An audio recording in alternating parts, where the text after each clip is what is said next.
Thank you for coming to our Hyde lecture series.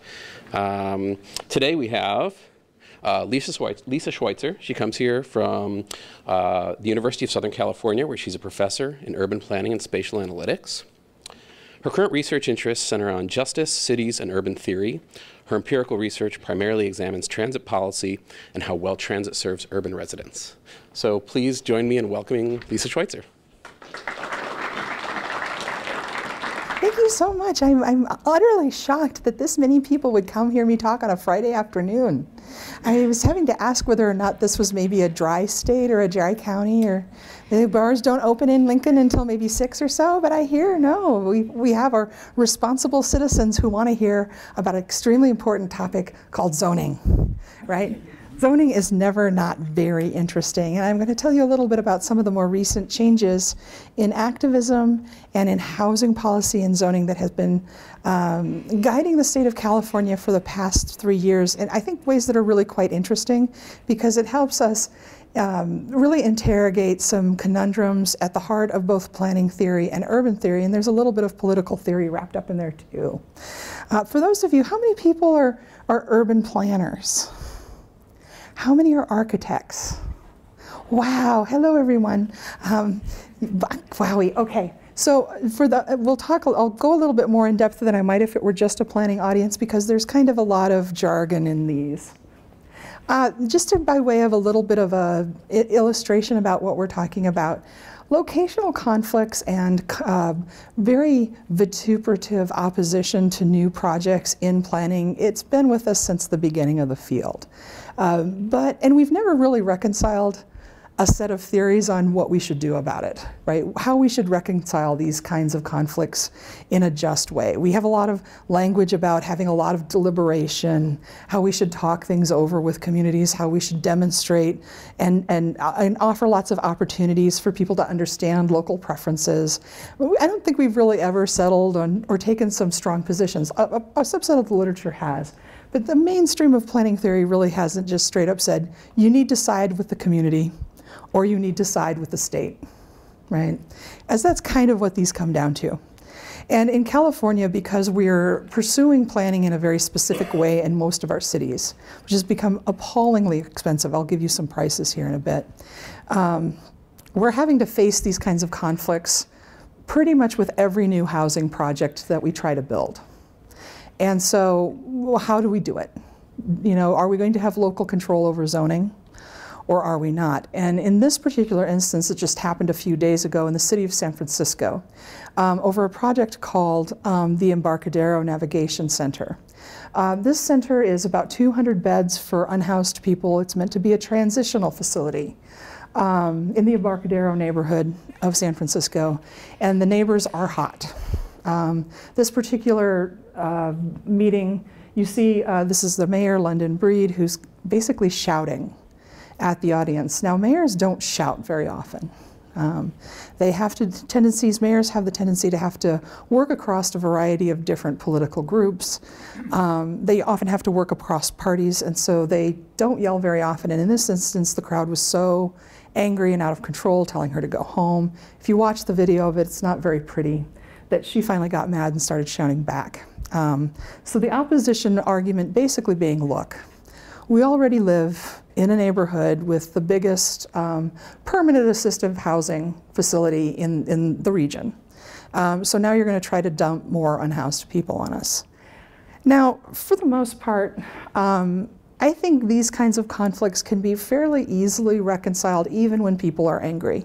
I think for the most part, weighing the interests of people who are unhoused against people who, like many new residents of the Embarcadero, are relatively affluent. I think a lot of people would intuitively say, you know, in terms of a just outcome, people who are resourced in the way that the local residents are here should give way, right? They should make space and show hospitality to people who are currently unhoused simply because people have to live, and they have to have shelter in order to live. There are some that are even less difficult to suss through.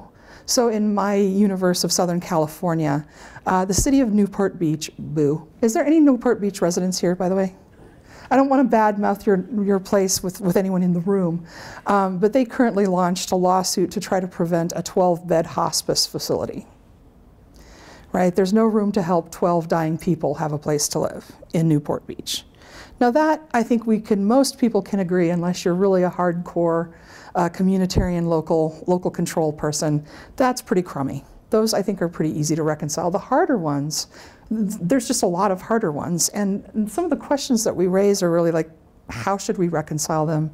And who's right and what's just and what's unjust here in terms of these outcomes? It is entirely possible to have really good processes or really good individual planning processes around an individual project and still, over time, have really unjust patterns emerge from our land uses. And so this brings up a whole bunch of really important conflicts within urban planning theory and urban theory in general. And what's nice about the Embarcadero example is that a big group of counter-protesters also came out. This wasn't just a bunch of angry local neighbors saying, you can't build a homeless shelter in our neighborhood.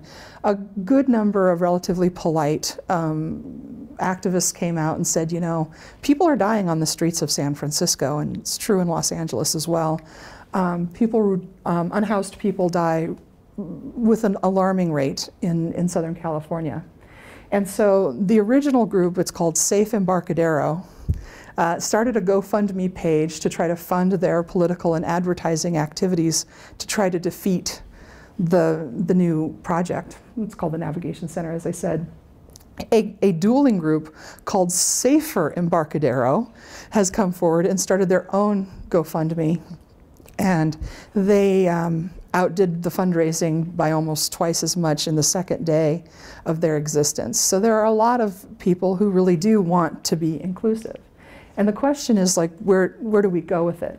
So, you know, ultimately, like, who should be in control of land use if we want more just cities? Should it be neighborhoods or should it be cities? This seems like kind of a simple question, but it's not. In planning theory, we have a lot of planning theory that says, well, we have to have inclusion in order for there to be justice. I'm going to show you an instance where that may not be the case. And yet there are very clearly instances, as the one I just described to you, where inclusion really does seem to be a lot more just than trying to, you know, hand the homeless shelter off somewhere else or defeat it entirely, or to ignore the considerable crisis that we have with homelessness. But if we have the former, how do we prevent parochial and often unjust land use patterns that produce and reproduce the deep inequalities in place and that we have evident throughout the course of 20th century urbanization and that remain pretty hard in place now? We have a lot of extremely high quality empirical literature that tells us, right, where you are born and your zip code is largely determinative of your life outcomes. All of the things we tell ourselves about social mobility are highly contingent on whether you grew up in a place that can resource your childhood or whether you don't live in such a place that can resource your childhood. And if that is the case, then these patterns of urban segregation that we see have to be of concern for anybody who's interested in a more just world, right? And increasing quality of life across the board, even if justice is only something you think about infrequently. If it's the latter case, and we're not going to allow neighborhoods to veto new developments or keep people out, if it's the latter, well, how do we allow local communities to control their environments at all? Is it really the case that higher levels of government will make more prudential decisions? This is all by way of discussing these terms that have cropped up over recent years. NIMBY has been around forever and ever, since I was most of your ages, and that was like maybe 490 million years ago. NIMBY was not in my backyard. It's usually, in planning circles, it's often used in a pejorative way. Is that your impression, for those of you who are planners? It's meant to represent people who live in communities and they just don't want to bear any of the collective burden of undesirable land uses. I live in my nice, pristine suburb, so I don't want any sort of nuisance land use like a recycling center or something like that. Don't put that in my backyard.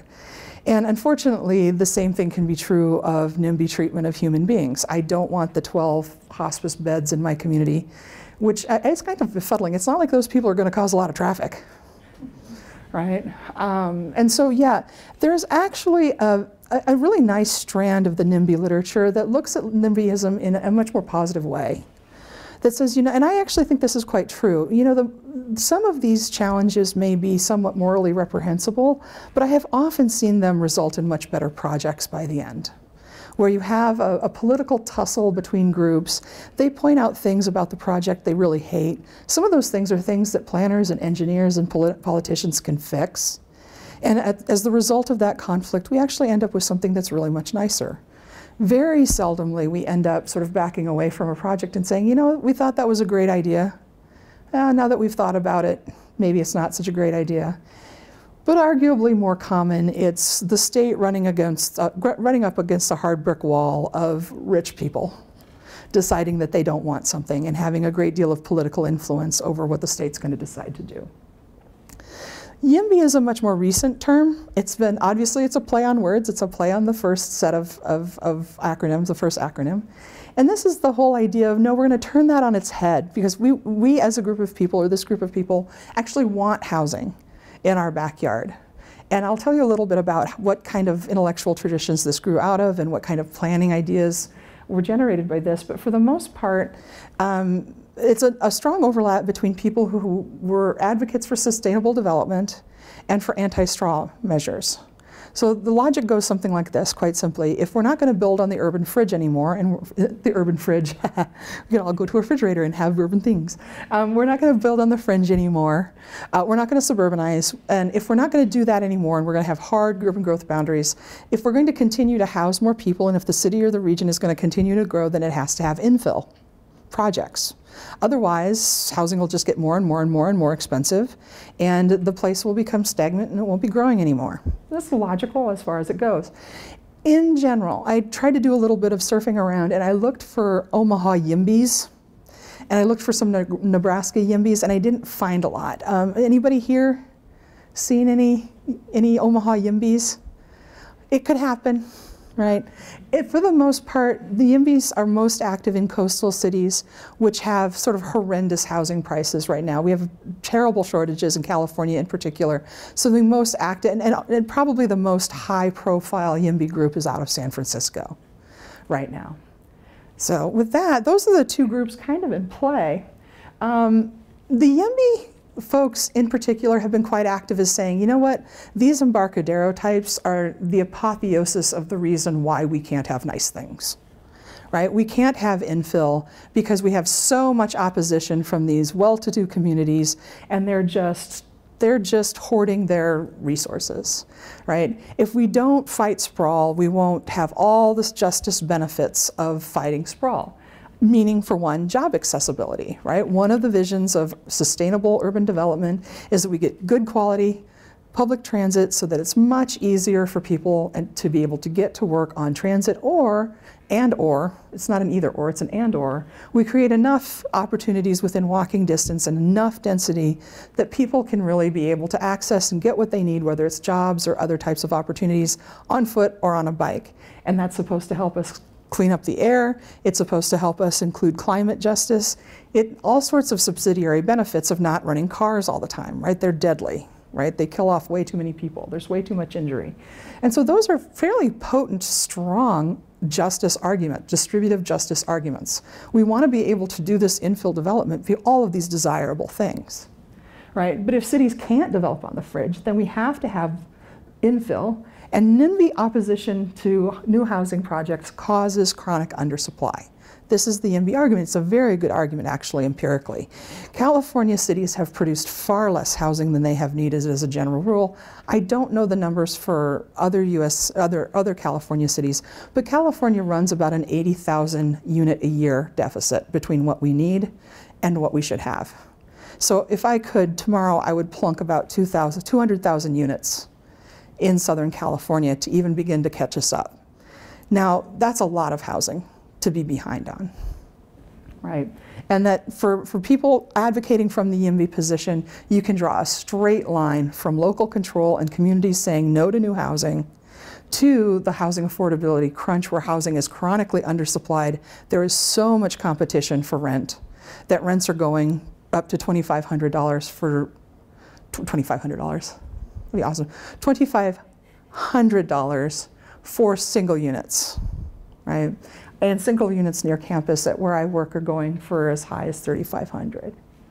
And beyond that, you have, 4 or 5 college students parking themselves in those units. So this part of the issue in the NIMBY dialogue that I've been trying to work with or trying to study over the past few years is the ascribed motivation that a lot of NIMBY advocates place on NIMBYism, right? NIMBYs are homeowners. They're doing this because they're self-interested. For those of you who are interested on the theory side, William Fischl's the home voter hypothesis is this notion that, if you prevent near development near you, your home value goes up, right? If you're a landlord and you're preventing everybody else from building, right, your rental capacities go up. What you can charge your renters goes up. So there's a strong financial argument, a reasoning for people to oppose new development. There's racism, right? We have abundant evidence that our modernist zoning methods, right, were motivated by the desire to exclude and explicitly exclude Black Americans from white neighborhoods. And that we have abundant evidence that the sentiment to keep people of color out of white neighborhoods today remains, right? So that we don't want new apartments because we don't want to be more diverse by race or by class, period, the end. And that's, this is certainly not a virtuous argument in favor of exclusion, right? This is certainly something that we don't need to indulge with public policy or planning. And then there's finally the amenity hoarding argument, which I have some troubles with. There are certainly some urban services that do not erode in any way when we add more people. Like I can add people all day to my subway, right? We're not having any problems with overcrowding in Los Angeles railways. I think the argument is a little less straightforward when we talk about things like urban schools, right? So South Pasadena has a marvelous school district. And we could argue that what we really need to do in order to improve access to better education is to make it easier for people to find housing in South Pasadena so that their kids could go to this wonderful school too. But do schools stay wonderful when you start adding more kids? The way transit services stay wonderful when we add more passengers. I don't think that's really true in the case of schooling, and we don't really have a lot of evidence one way or the other. And when you talk about experimenting with people's kids, guess what they do? They get squinky, right? They get really mad. And so there's a really strong argument here with these amenities is that one of the reasons why the places that are nice is that we've had exclusionary zoning that mediate congestion, that avoid overcrowding, that keep places limited in the number of people that can use the amenities that are there. And so do you all of a sudden provide more amenities to other people by degrading the existing amenities that are there, or should you basically make it so that every single school district throughout Los Angeles is approaching as good as South Pasadena, right? And I don't know the answer to that question. I'm just struggling with trying to figure out how it fits in to the argument about what we should do and who should have what. The other thing about nobody's being smart enough to figure it out is, I'm not being smart enough to figure it out. Nobody else has really come up with a lot of convincing arguments for me on that either. Arguments or empirical research, right? It's just unknown. So in terms of the theory, we have some pretty good evidence that going up to higher scale governments can be very pro-justice when we look at public policies. It was the 900-pound gorilla, right? The federal government was the 900-pound gorilla in enforcing civil rights legislation, in integrating schools during the Civil Rights era, in passing the Civil Rights Act, in passing the Voter Rights Act, which for reasons beyond me, we've decided to not pay attention to anymore. This is the idea that you can, if you go to higher level, the theory is called subsidiarity. And there are good arguments in political theory for these types of tasks should be undertaken at the local level, these types of tasks should be undertaken at the state level, these kinds of tasks should be undertaken at the federal level, right? And there's always a good question about, well, should it be states' rights? Should it be federally decided? Well, what have you. In this case, right, do we have really compelling arguments for taking local land use control out of the hands of local governments and putting them in the hands of, say, a regional body or state government through state legislation? Now, control over land use has been jealously guarded by US cities, and for good reasons. It's one of the few powers that they really have. And, you know, arguably it's something that their constituents really genuinely care about. I mean, don't we need some level of localism in this discussion about what should go where? But at the same time, you know, the NIMBY folks are probably right. We would see probably far less of these individual NIMBY fights over things like a transitional homeless shelter if we took away the ability of local governments to zone and they just basically had to throw up their hands and say, sorry, the state says this is what the zone is, right? You don't have to deal with the voters in the same way when you're aggregating them across the state of California. And the governor is not going to shake in his boots because folks in the Embarcadero were angry about this in the same way that London Breed has to respond. So there's some good theoretical arguments there, but at the same time in practice, we haven't always done all that well at managing land use at the state level either. So if you look at more recent actions where states have bypassed local control, they haven't done it for community's sake. They've done it to pave the way for energy interests by bypassing local environmental and state environmental rules to enable fracking. And there's a lot of not very good enforcement of environmental permitting and inspecting at the state level. So in California, we have a terrible case right now about the Hyde plant, which got one provisional permit to keep operating after another for reasons that were defensible to many people. It was a plant that employed 80 people in the community. Those 80 jobs are precious when we're talking about jobs that actually had good pay and benefits and employed local people. But at the same time, the Hyde facility itself was financially very insecure. They were cutting costs on the chemical management side. And now they finally gave up the ghost. The business just finally gave up the ghost. And we're looking at a highly contaminated site that is contaminated way beyond its actual land use into neighboring communities. And we're looking at lead and other chemical levels that are really unacceptable for people to be living on. And that, you know, the local community is understandably annoyed that the state of California didn't just say, that's it, when they had their chance during their inspections of these facilities. I don't know how things are in Nebraska, but we have a fairly large rural dominance in most state legislatures. And there are states that do things that are really quite bad for urban policy with this bias. And I would argue that some of those things are things like the bathroom bills. I don't know about you folks, but I live in two worlds. I'm a very small, very rural part of Iowa, and I currently live in Los Angeles. I've been living in Los Angeles for 20 years. And when the bathroom bill controversies came out about making sure that the proper gender went to the proper bathroom, right, half of my Facebook, my Iowa half was like, yes, that's right, this is good, this will keep people safe, right? The Los Angeles part was like, I don't want to enforce this thing, do you? Are you going to check somebody's parts on the way into the bathroom? I don't really have time for that. I'm just going to hang out in my stall and mind my own business, right? Because the information problems are different in both of these two places. And it's, you know, what the North Carolina legislator thinks is right, right? It's a legislature dominated by rural legislators. Is probably not right for Charlotte, right? The city of Charlotte.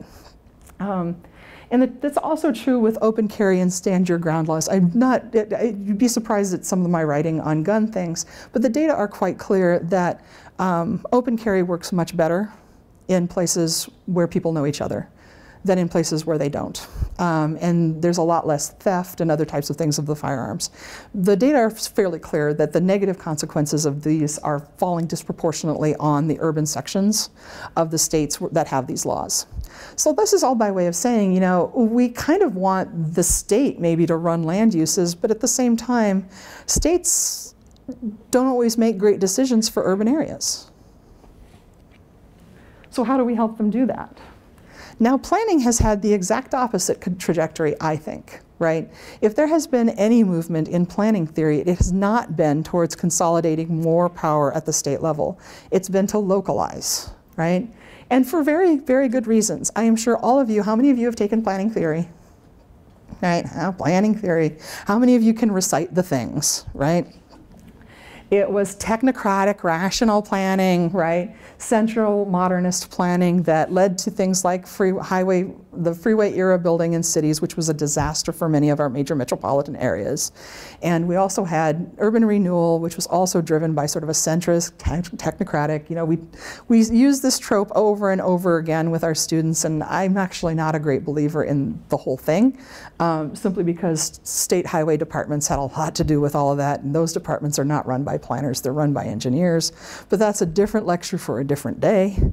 Either way, right, the reaction to the abuses of the urban renewal era, which were really quite real, right? We harmed a lot of black communities, Latino communities all over Los Angeles, and some Asian communities.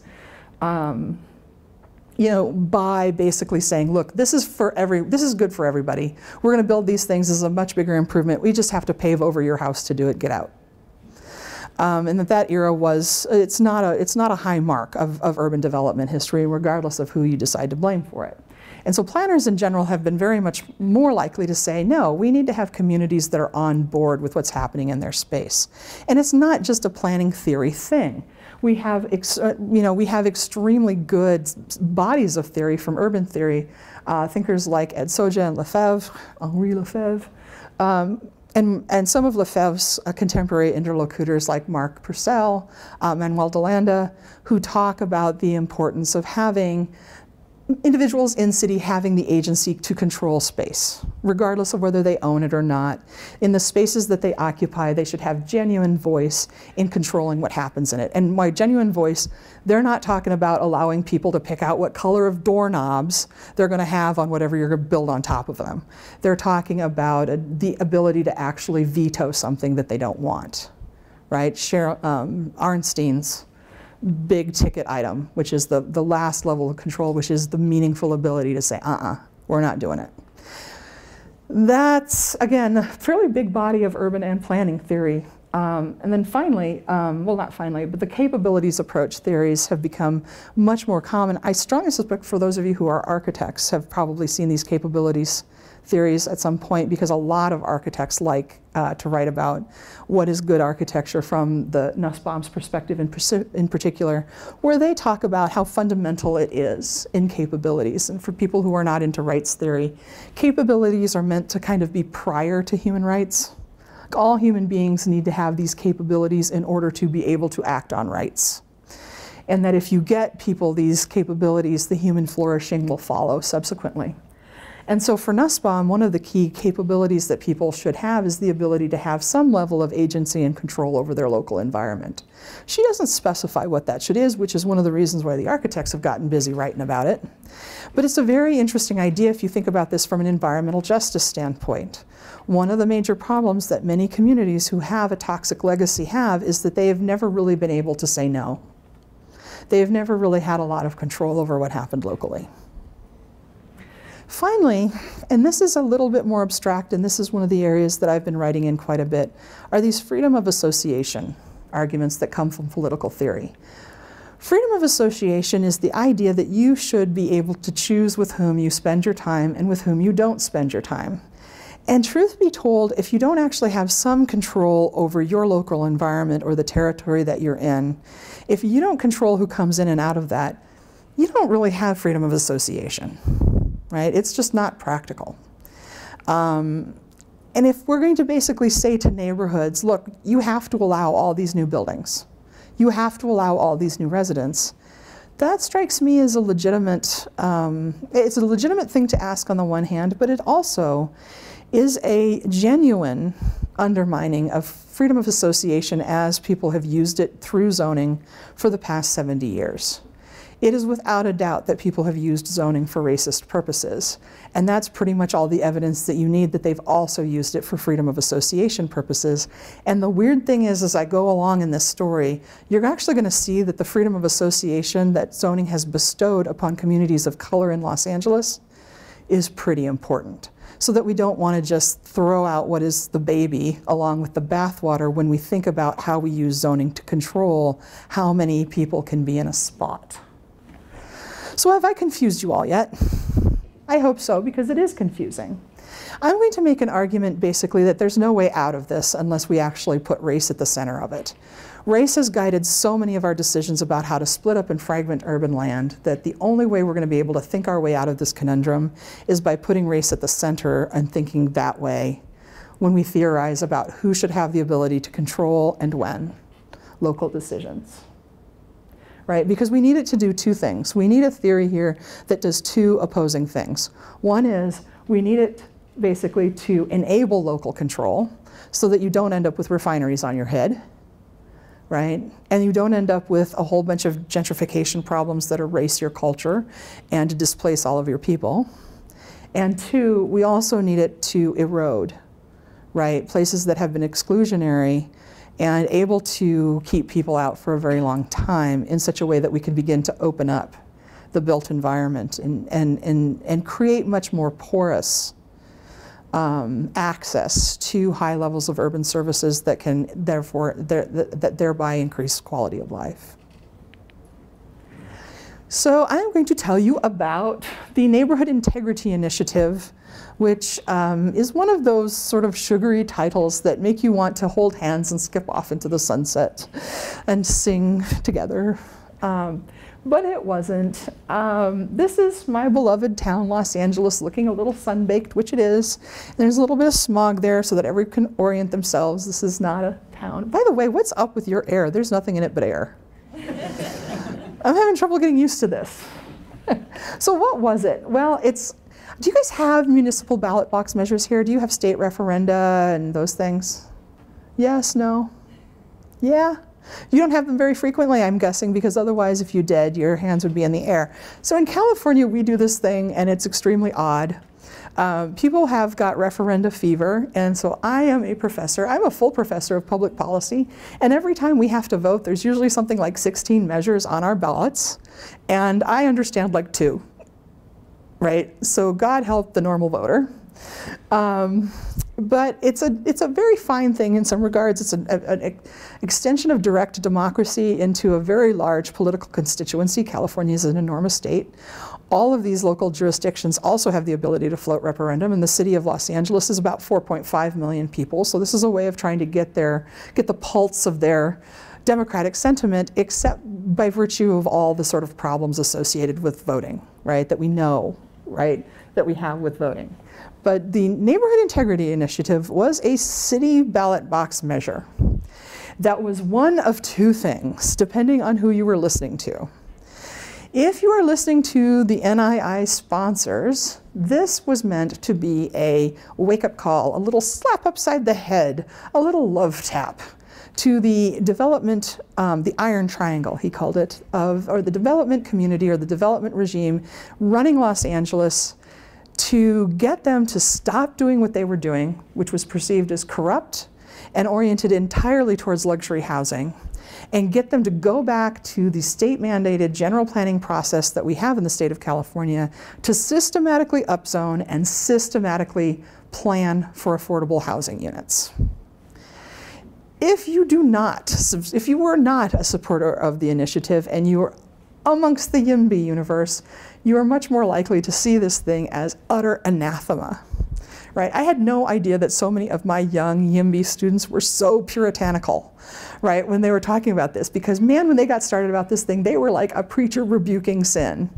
But they were obviously, there was plenty of people who shared their feelings about this thing, because the LA Times editorial board called it a draconian and deceptive measure that was basically meant to get the nose in the door for all these anti-development NIMBY groups to have their way forever and ever. It's neither one of these two things, folks. Just, right? One thing, it was overly complicated. They put too much into it. I read through it multiple times and tried to help people understand it as well as possible as being an advisor to this process. But there were a lot of moving parts, and what came to the fore was something rather predictable, the easiest to understand part of it. So these are the actual particulars. The first one being the one that everybody's going to start paying attention to. And that was a 2-year moratorium on development approvals that require variances. Now, this is not a 2-year development moratorium, period. This is not a, if you have approvals in place, you have to stop. Right? This is no new variances. How many people are okay with this? Yeah, I think that's reasonable. Even though this is what's going to cause people to flip their lids, if they wanted to be grabby, they could have asked for 5 years.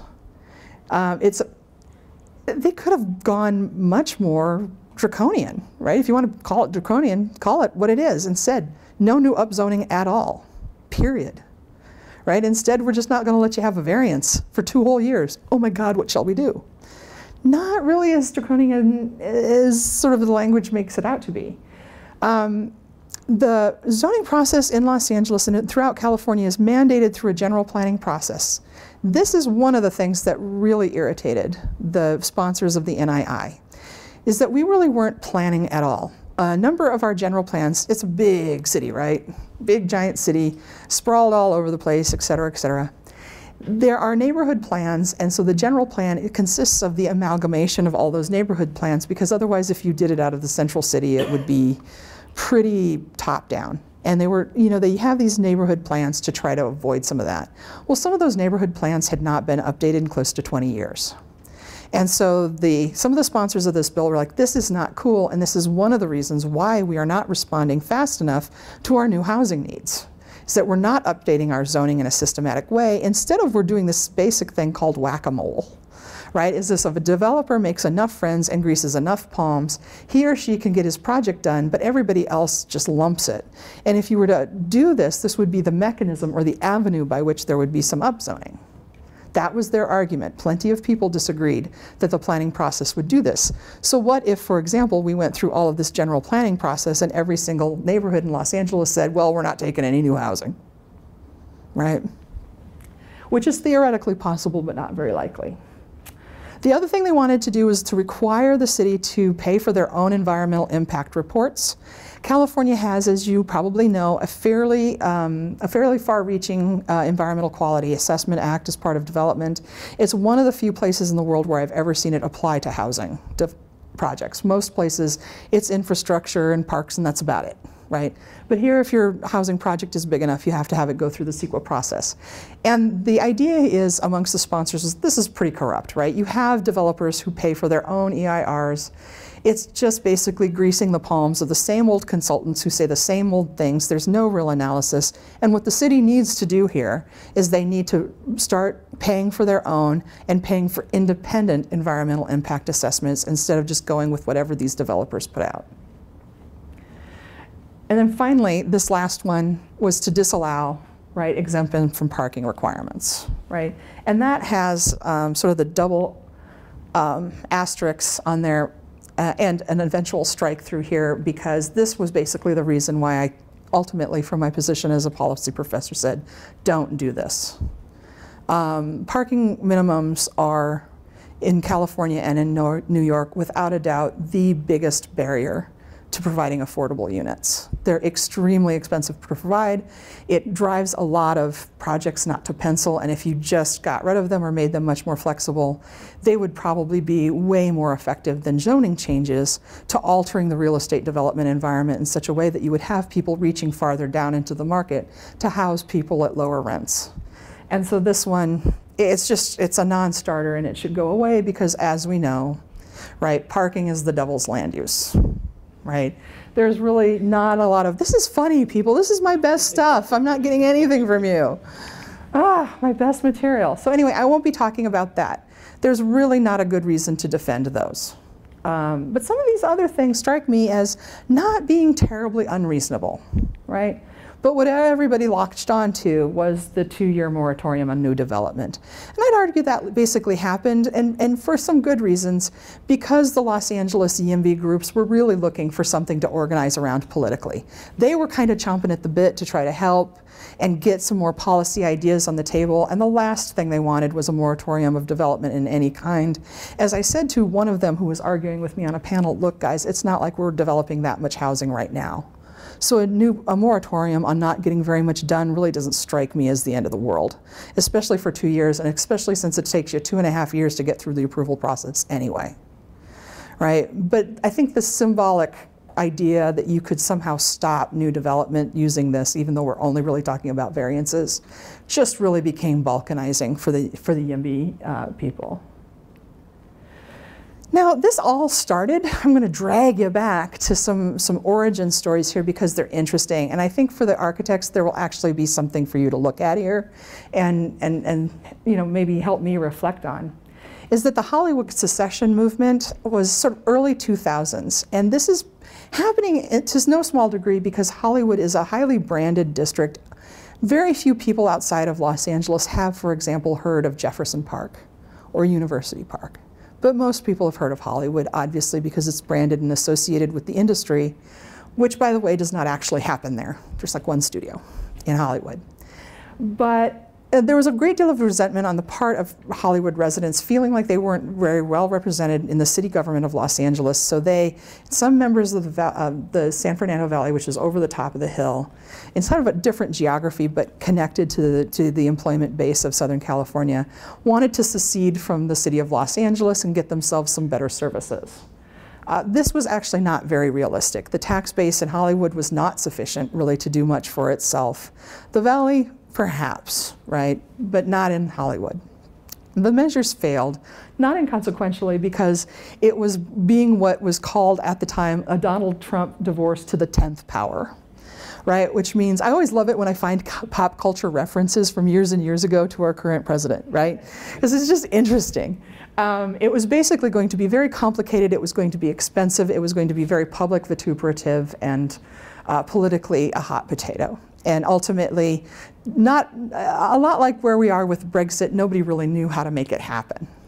And so it did go in front of the voters and it did fail, but that had actually organized a lot of interest in Hollywood as a neighborhood. And it had balkanized and created advocacy groups within the neighborhood so that when the next round of changes came, they were ready to act on them and they were going to get kind of mad. And that had to do with the expansion of transit-oriented development in Hollywood immediately after the secession movement. So this thing here, love it or hate it, I kind of love it because I like anything with phony elephants on it. But I would understand why somebody who is an architect with actual taste would blanch a little bit. It's not completely fake. It's a reference to a movie palace that had been demolished long ago in Hollywood. So it does have a historical reference that's kind of worth looking at. But this is Hollywood and Highland Station. This is the first big TOD that was done in Los Angeles. This is where we're talking right here. I'm going to see if I can't make this handy dandy thing work. This is the entire rail system as it exists today. At the time, you've got this baby here, you've got this green one here, and then you've got this, which was actually supposed to be this, okay? And I'm actually gonna zoom in so that you can see more. But the red circle is Hollywood, all of the stations on Hollywood Boulevard. Has anybody ever been to Hollywood Boulevard? What is, my husband's responding, yes. We used to live in Hollywood, and we were actually living in Hollywood at the time. Has it been relatively recent within the past 5 years? Was before that. Yeah, this set of developments entirely transformed Hollywood. Hollywood was, at the time when my husband and I lived there, I was a PhD student at UCLA, and it was a lot of sex work, a lot of drug trade, a lot of really deeply impoverished people who had different businesses along Hollywood Boulevard. There wasn't a lot of money for the BID, or the Business Investment District, to maintain the streets. So they had the cool concept of the stars and the districting. They did everything right by the Kevin Lynch playbook, but they weren't really able to keep it clean, right? They weren't being able to clean the streets very frequently. And so there wasn't very much development going on, but it had really good bones. It had beautiful Art Deco buildings like the Roosevelt Hotel. It had some iconic architecture like the Capitol Records building, and it had that name brand. So when the Red Line subway came to fruition, which was a little bit of a surprise, right? What was supposed to happen is this. The purple line here was the original concept. And I actually worked on that EIR back when I was a master's student. But the city of Beverly Hills decided for the rest of the region that we weren't going to have transit in Beverly Hills. And so they succeeded in getting one of their senators to write it into federal law that we were not going to have any subways in that portion of Los Angeles. Thanks, Pantload. Oh, by the way, you're one of the evil NIMBYs, okay? But Jackie Goldberg, who was the District 13 representative up in Hollywood, was like, okay, you don't want it? Well, I want it. We want it. In the real world, transit is an amenity, you dork. And so as a result, Metro decided to, very smartly, to do something like actually give service to people who actually wanted it. And so they took it up the hill into Hollywood, up into North Hollywood, which again, this is where we're getting into the San Fernando Valley of Southern California. And we are now finally, what is this now? 25 years later, trying to finish off this Purple Line subway. Importantly, right, because this is probably the heaviest job concentration in the entire region. Down Wilshire Boulevard here, there's one high-rise after another. There's a lot of condo. If there is a subway corridor in Los Angeles, it's Wilshire. And they've had to wait a really long time. So now we're doing what's called the subway to the sea, even though it doesn't go to the sea, largely because the subway to the Veterans Administration Hospital in Westwood does not sound nearly as good as the subway to the sea, right? But at the time, right, we got these new Red Line stations. They're very nice. Has anybody ridden the Red Line? Very nice subway, nice and clean. And we had a whole bunch of developers who were just chomping at the bit to get started once we got the new money into Hollywood. And it didn't take them very long to go. Ultimately, Hollywood was globally branded, and it was underpriced relatively systematically. Their land prices there were pretty darn low all the way up until just before the Red Line stations really opened. And then the land prices really started taking off. But if you were assembling land prior to that, you were doing pretty good if you were doing real estate development. District 13, council member, this guy, Garcetti, is now the mayor of Los Angeles, is a 100% true believer in the idea of TOD in Los Angeles. He thinks this is the way to go. This is how we should accomplish infill. It's actually probably a pretty good vision, right? Is that even though it's probably reprehensible that the Malibus and the Brentwoods of this world are as exclusionary as they are, they also have terrible transit access. So, you know, whatever. But these places that do have subways really should be at the forefront of where we're moving new people if we're to make the sustainable mission work, our sustainable vision work.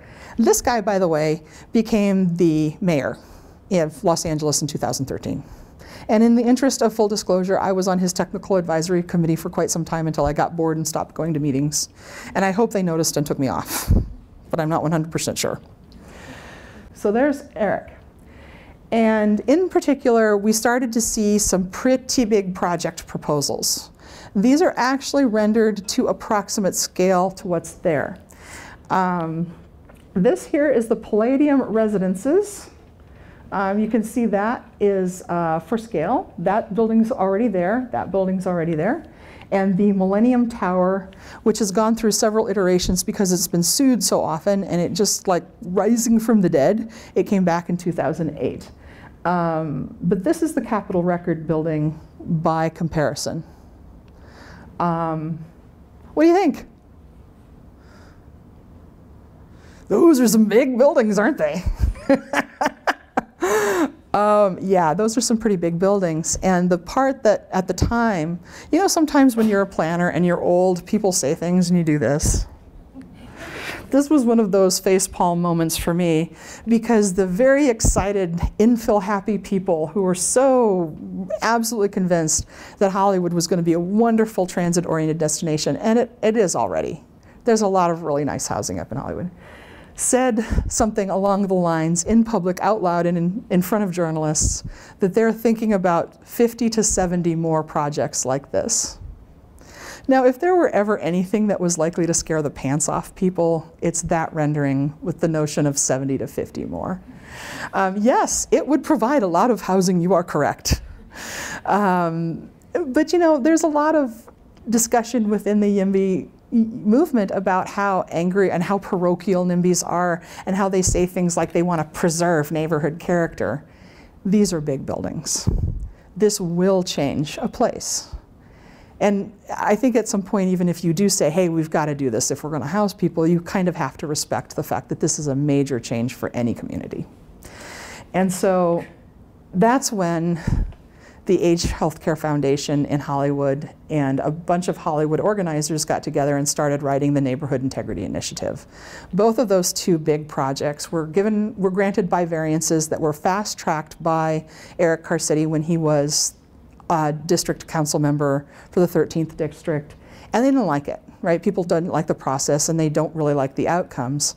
And so this has been a very controversial turn, because the argument from one side is that this is from the anti-side, was that this was an entirely bad faith maneuver on the part of this gentleman, Michael Weinstein, who is the CEO of the AIDS Healthcare Foundation in Hollywood. Now, for those of you who don't know very much about foundations, this is a very large foundation.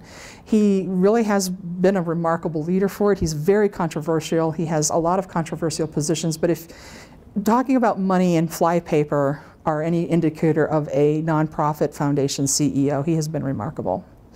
And so he came out early on in this discussion about the NII with an op-ed in the LA Times, which is the header, this is what you see here, for why an AIDS healthcare foundation would care about something like Measure S. Measure S is the formal name for the Neighborhood Integrity Initiative.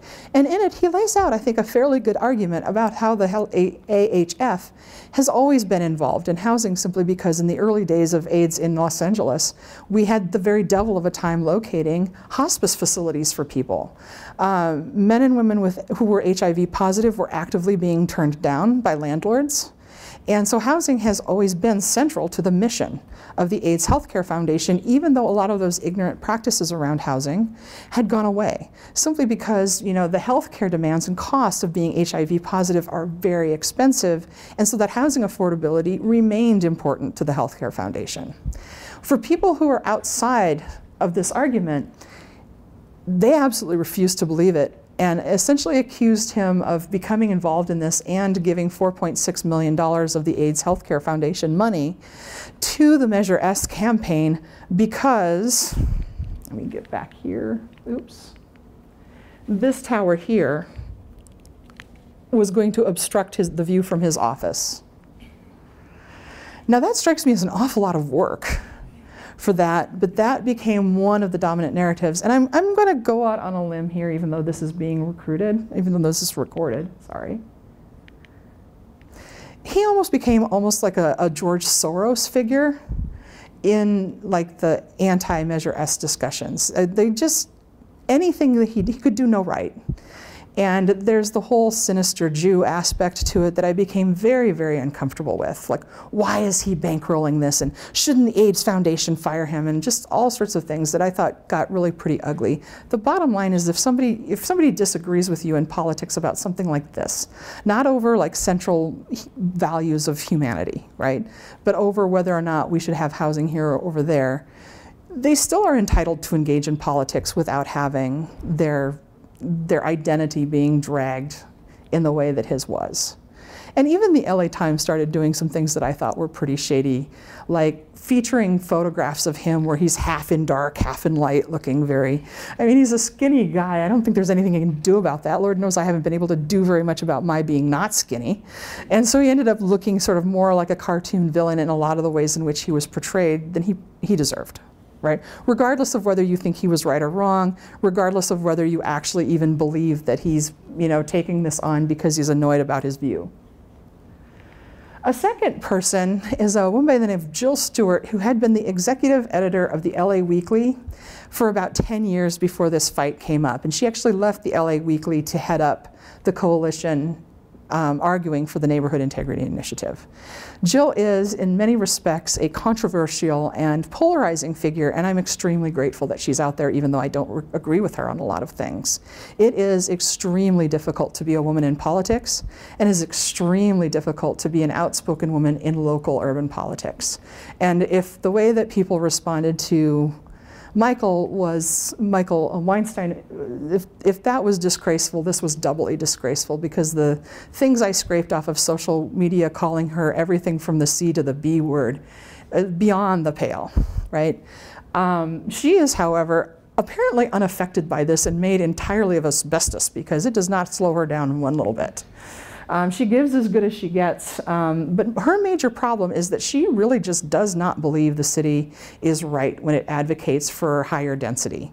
Right? She does not buy into the belief that this is going to deliver sustainability, and part of it is that I think some of the planning messaging around this just hasn't been very good. So one of the things that we do to sell anything in Los Angeles is that it's going to decrease congestion. This is not going to decrease congestion. I'm not sure what would decrease congestion in Los Angeles except like a major plague or like a dirty bomb or something like this. But it is not going to be putting more people per square mile in what is already a remarkably dense city. It may be horizontal and it may not have a lot of high-rise, but it has a lot of people per square mile already. And so by adding more people per square mile, the congestion is going to go up. And what we should probably do as urban planners in our social marketing is just try to sell that as a feature and not as a bug, right? We are not going to solve traffic. With transit, we are not going to solve congestion with putting more people together. And so for her, there's been a lot, there's also been some mismanagement in this. We're putting density and high rises near freeways. This is a terrible practice. We're putting school near freeways. Little kids have developing lungs. This is a terrible way to use land. And so she has some, I think, some very good points, even though she can be very tough. And she's not a great believer in trying to be decent and fair about all of this. She's been very hard on the local government in Los Angeles. And that's actually okay because the LA Times never says a critical word. So early on in this process, I was really busy working on some other stuff. And I kind of ignored it because I thought, oh, there's no way this thing is going to pass. It's too complicated. The NIMBY people are already out in force. I'm not going to pay any more attention to it. Nobody needs me to have an opinion here. And I can just go on to my life. And then I got to looking at some of the materials, and because I thought basically, okay, this is kind of a formalized NIMBY politics, but it's not a big deal. If this were an actual moratorium on development, I'd be screaming my head off. But since it's only partial, I'm not going to worry about it. It's probably not going to pass, no big deal. And then I got to looking at some of the people who had endorsed Measure S. And these were people that I had a tremendous amount of respect for as community organizer. Some of these organizations and organizers have been trying to advocate for tenants' rights in Los Angeles since before most of you were born. These are not amateurs, these are not people who take up positions lightly, and they're not newcomers to the LA development scene.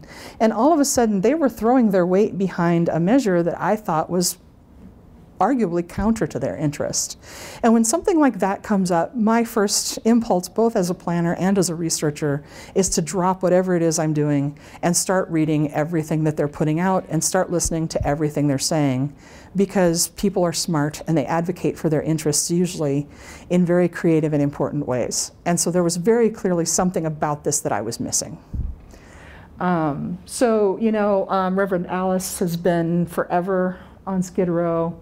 The Los Angeles Tenants Union advocates and has workshops for some of the most deeply impoverished renters in Los Angeles.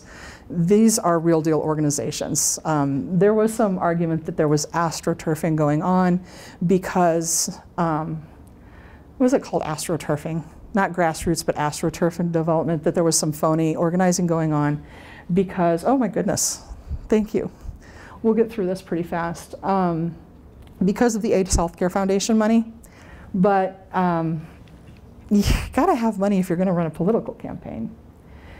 Basically, what I discovered when I looked at their materials is that they were worried about rents. And the argument wasn't that more supply would create lower rents. It would actually increase the rents of nearby developments, which was essentially their lived experience of what was going on in Los Angeles. You looked at those 4 towers. Those are not towers built for poor people. And basically, when you put projects like that in communities where there are primarily poor renters, the actual quote from one of my informants was, it's like catnip to local landlords. They see somebody's charging $1,500 for rent, your rent's going up to $1,500, right? It's $1,500. They're extremely annoyed at the Costa-Hawkins Act in California, which basically has disallowed any form of rent control on a building built after 1992, which as time goes by, covers an increasingly large portion of the building stock. And a genuine concern that Black Los Angeles has been shrinking systematically for 50 years. There were portions of Los Angeles that were over 60% African American. Acres. We had Compton, we had Watts, we had plenty of communities in Los Angeles where black people could have an enclave, and that virtually all of those have been erased and they've gotten smaller and smaller. Compton is no longer majority black, Watts is no longer majority black. And so the question for many of these organizers were simply like, how many of these communities are going to go away entirely, right? And then the looming gentrification concerns around the new Crenshaw line extension. So here we have just, this is a truncated map, but the Expo line is going to go down this, the Expo line goes this way out to Santa Monica. The Crenshaw line is going to go straight through the heart of Black Los Angeles. And after what we saw happen in Hollywood, there's a lot of really beautiful old buildings in South Los Angeles, and they were worried about it. They also have some fairly good evidence that East Los Angeles is experiencing some pretty fast gentrification due to the implementation of the Gold Line, which is irritating, right? Because we want to have high quality transit where the transit users are, but not if it means we price them out of the place where the high quality transit is. So basically we've got about 100 years in of some places of Black Los Angeles staring down the barrel of new transit, which they've actively sought, but they are concerned that they're going to be gentrified out. And ultimately, I think at this point, we have to respect that desire to keep people out of this place. For all practical purposes, Black Los Angeles residents were never welcomed anywhere outside of South LA.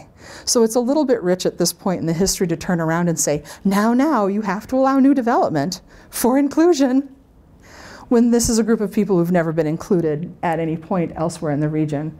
So this building here, it's a cute little house. 2 years before this sold, it had been purchased for $350,000, which I realize sounds like a lot to you because you live in a normal place. It sold just 2 years ago for $980,000.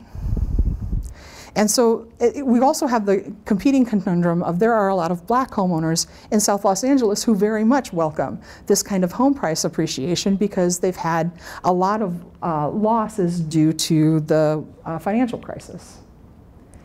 In addition, and this is pretty much NIMBY Central, along with all of those genuine, really strong community advocacy organizations, we also had the NIMBYist of the NIMBY advocating for it. This was one of the weirdest coalitions I have ever seen emerge in urban politics.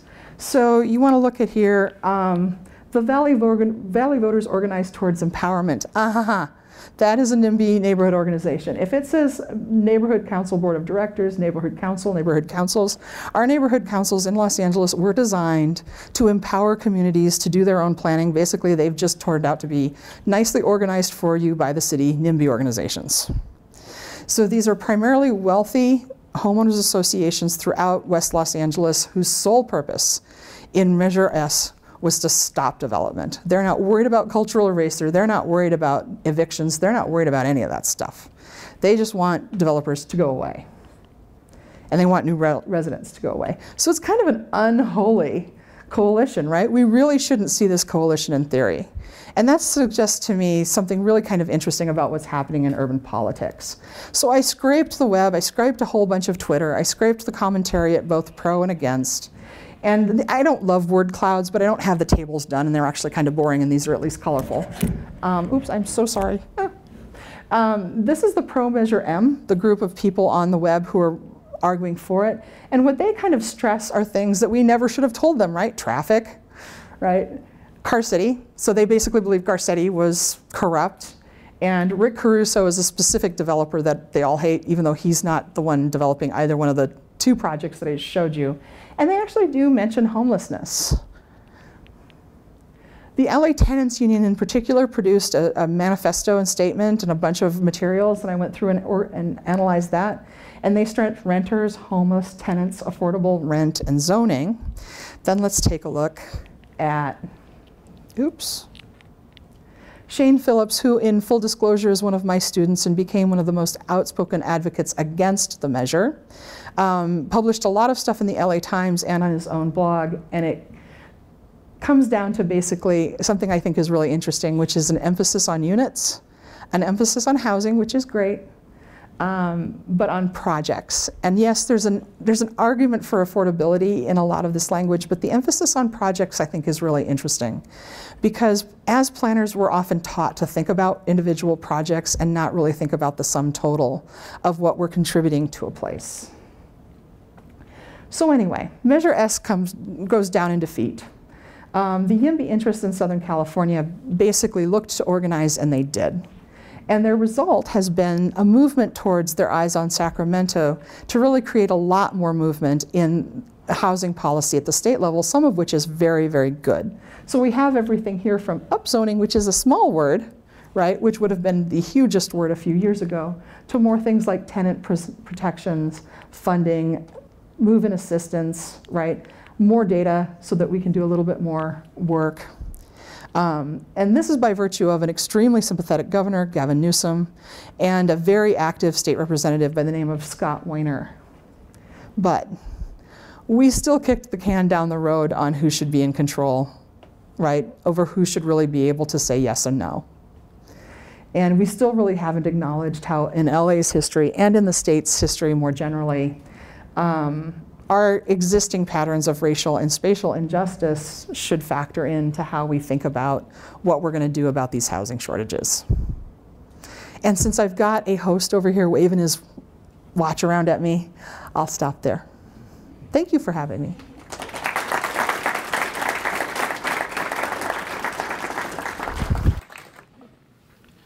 Hey, Professor. I'm Ali from architecture program. I just want to ask, since California has a growth of population since the end of 2000, since the 1940s until today, it hits about like 40 million. So what is your view of growth? And since you noted that this is kind of enlarging the gap between NIMBYs and YIMBYs and the issue of Jill Stewart that you just noted too. Your view of that? I think this is a really important question, and I'm not sure I'm 100% made up in my own mind. I actually think that there are some very strong political reasons why you go for the 78-story apartment complex towers, because if you're going to go through the gamut of trying to get something approved in Los Angeles, you might as well go through that for a big project as for a small and get a lot of housing done. I do very much would like to see, if we're going to do any sort of upzoning, we should probably do a blanket upzone, which will move, right, a lot of the development interest towards the coast and away from South LA until they're the ones really in the position of being able to figure out what they want where. Because the rent gradient in Los Angeles is weird. It doesn't go from downtown outward. It goes from the coast to the east. And by upzoning those communities where there's a lot of very high land values, you could provide quite a bit of luxury housing that's being moved out into places like Silver Lake. That's one answer. I also think that we need to do just a much better job about allowing smaller things. So fourplexes, it's almost impossible to get them done, and it's not worth your while as a developer. But we should make that worth people's while. Nobody's life is being ruined by a fourplex, not even by multiple fourplexes, right? Whereas that 78-story apartment complex is a big deal. So those are my initial thoughts. They're not particularly good thoughts. You know, I wish I had the answer, and I wish I could write it up tomorrow. One thing I will say I mean, I am Donald Shoup's students after all. Parking minimums aren't really doing anybody any good. And that needs to change right now. There's nothing that would stop us from doing it. A lot of neighborhoods that complain a lot about parking anyway are already parking districts, so they're already protected. And the more we can do as planners to try to help disabuse people of the notion that they're entitled to free storage to their car everywhere they go, the better off. Because it's a very bad habit. It's bad for our cities. It creates dozens of dead spaces all over the place. By the way, you guys need to talk to Omaha. I was just looking at it last night. Way too much surface parking downtown. But that needs to change immediately. That's something that I just think out of the box should happen tomorrow. So I was just thinking about, since you were talking about like the difficulty of how you have to go for that massive high-rise like Millennium Tower in order to make it worth your while. But I was thinking, I think that's sort of indicative of the larger problem of control in general. And I was wondering if, like, what about removing the sort of control, the zoning, and and going for something that will make fourplexes, that kind of stuff, easy.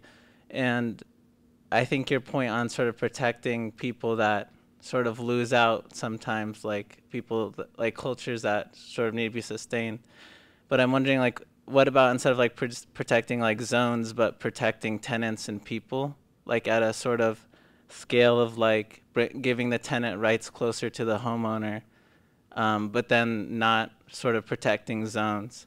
That way it would allow for like for enough supply. Like it just had me thinking about cities like Tokyo, where they have the sort of really free and relaxed thing that allows for a city to change, but still preserve the cultures it has within a broader context, if that makes sense. I mean, I think one of the conundrums that zoning has left us, right, is that as much as it did to segregate cities, it also created relatively stable spaces for communities of color once they got themselves established. And I absolutely 100% am all for tenant protections. You know, I'm a good progressive policy professor and say yes to that stuff all the time, but I also think we do need to think about helping immigrant communities and communities of color in historic black neighborhoods in Los Angeles stay what they are until they evolve over time without appropriating those spaces away immediately or right now. I have, you know, that cute little house I showed you was just one little cute thing in Leimert Park. There's a lot of wonderful architecture there. And there's a lot of really interesting African American artists and muralists who've made that space. And if that becomes yet another place in Los Angeles that is no longer African American, it will be a loss. And it will be a genuine physical loss. Your identity is part of your health. And I don't think we stress that enough in planning. We are very big on environments matter. But I think the cultural environment and the ability to be in a place with people you share culture with is absolutely fundamental in the way that Nussbaum describes it. And so I do want to protect those zones a bit. I don't think you can set them aside like a little village in a snow globe. That's not good. But putting some brakes on the race of development as it's heading in towards the Crenshaw line might be kind of welcome until we can get the people who live in that place situated and stable, homeowners and renters alike, right? And I don't know how fast that happens, but I think as a region we kind of owe it to a community of people who've tolerated bad policing, freeway building, and a litany of other things that the city of Los Angeles has done to South LA that really cannot be defended in retrospect. Like, let's not mess this up this time. All right, well, thank you all for coming, and Lisa, thank you for coming and talking to us. Thank you for coming.